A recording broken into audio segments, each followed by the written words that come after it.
I would rate your resume a 7.5 out of 10. Buong resume niya is single column. So mababasa to ng mga ATS.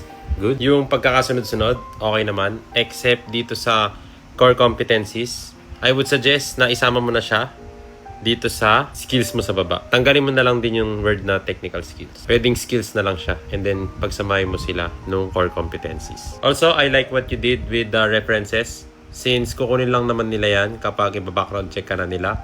Meaning, hired ka na, basically. And giving out character references as early as the interview stage is not really recommended. Kasi during job hunting stage, marami kang pinagsisenda ng resume. And ayaw mo namang ikalat sa lahat ng yon yung personal info and contact details ng mga references.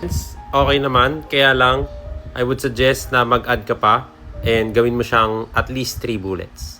Yung contents naman ng bullet mo is good. Kasi you started with a strong action verb, followed by a specific task or responsibility, and ended with the result or outcome of that responsibility.